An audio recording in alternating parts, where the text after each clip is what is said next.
मान के चलते हैं कि आप एक दरमियानी उम्र के इंसान हैं, 25 से 30 साल तक की उम्र के। आपने अपनी ज़िंदगी में अभी भी काफ़ी कुछ देखा है, जैसे इंटरनेट की शुरुआत, 9/11 का वाक़या, रीयूजेबल रॉकेट और कोविड-19 जैसी खतरनाक बीमारी। लेकिन आज आप जानेंगे कि आपके आने वाली ज़िंदगी में क्या कुछ इंटरेस्टिंग होने वाला है।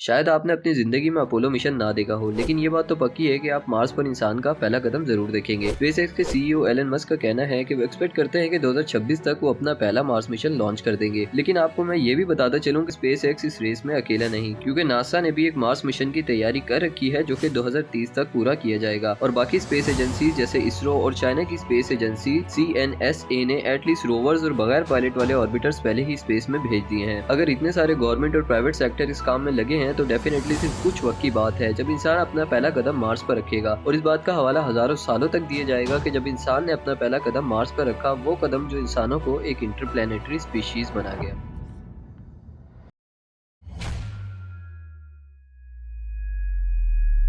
दोस्तों, न्यूक्लियर फिजन का नाम सुनकर आप में से कई लोगों के दिमाग में तबाही और एटॉमिक बॉम्ब जैसी चीजें आई होंगी। लेकिन क्या आप जानते हैं कि न्यूक्लियर फ्यूजन क्लीन एनर्जी का सबसे बड़ा सोर्स बन सकता है? ऐसी एनर्जी जिसको बनाने के लिए आज भी कोल प्लांट और बाकी नेचुरल सोर्सेज का इस्तेमाल करना पड़ता है, जो काफी महंगी होने के साथ साथ बहुत ज्यादा पोल्यूशन भी पैदा करती है। इन्वायरमेंटल प्रोटेक्शन एजेंसी की एक रिसर्च के मुताबिक दुनिया की 25% पोल्यूशन सिर्फ और सिर्फ बिजली बनाने के सोर्सेज से ही पैदा होती है। और जैसे जैसे हम लोग आगे बढ़ रहे हैं, हमारी एनर्जी की नीड भी बढ़ रही है। और अगर जल्द ही कोई नया एनर्जी सोर्स नहीं ढूंढा तो ये नंबर बढ़ता ही चला जाएगा, जो कि काफी हद तक खतरनाक हो सकता है। लेकिन परेशानी की कोई बात नहीं, क्योंकि आइटर का दावा है कि वो 2035 तक न्यूक्लियर फ्यूजन रिएक्टर का एक वर्किंग मॉडल पेश करेंगे और ये पावर सोर्स दुनिया भर की इंडस्ट्रीज को रेवोल्यूशनाइज करने के काबिल होगा।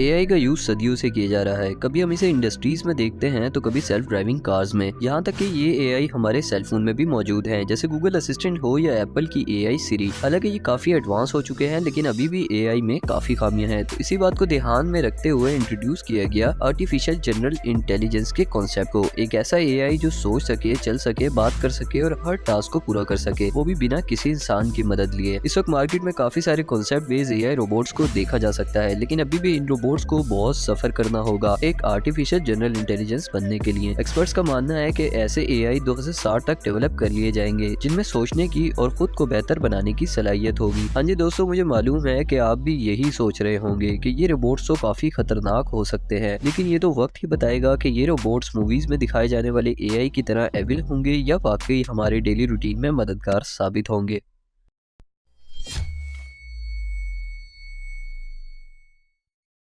ये बात है 2013 की, जब एलन मस्क ने एक आइडिया दुनिया की बड़ी कंपनीज के सामने रखा, जिसे नाम दिया गया हाइपरलूप टनल। और उन्होंने थियोरेटिकली ये प्रूफ करके दिखाया कि एक पोर्ट को अगर लो प्रेशर ट्यूब से गुजारा जाए तो ये पोर्ट 700 माइल्स यानी 1126 किलोमीटर की स्पीड तक ट्रेवल कर सकता है। इस दिन काफी सारी बड़ी कंपनीज ने इस थ्योरी पर प्रोजेक्ट स्टार्ट कर दिए, और इन सबके बावजूद फिलहाल इस टनल का कोई वर्किंग मॉडल हमें अभी तक देखने को नहीं मिल सका। लेकिन फिर दिसंबर 2016 में एलन मस्क ने एक कंपनी स्टार्ट की जिसको नाम दिया गया दी बोरिंग कंपनी। और ये कंपनी दूसरी कंपनी से अलग इसलिए भी थी क्योंकि ये कंपनी ओन करते थे the world richest man Elon Musk. इस कंपनी ने फास्टेस्ट डिगिंग मशीन्स हायर की और कुछ एक्सपर्ट्स, जिसके बाद काम को शुरू कर दिया गया। और फिर अक्टूबर 2021 को गवर्नमेंट अप्रूवल मिलने के बाद एक एक्चुअल टनल बनाने की तैयारी शुरू कर दी गई। इस टनल का एक वर्किंग मॉडल यूएस के एक स्टेट लास वेगास में मौजूद है, जो कि तकरीबन 2.7 किलोमीटर लंबा है। और ये प्रोजेक्ट अभी भी अंडर डेवलपमेंट है, लेकिन ये बात तो पक्की है कि फ्यूचर में हमें हाइपरलूप टनल जैसी चीजें जरूर देखने को मिलेंगी।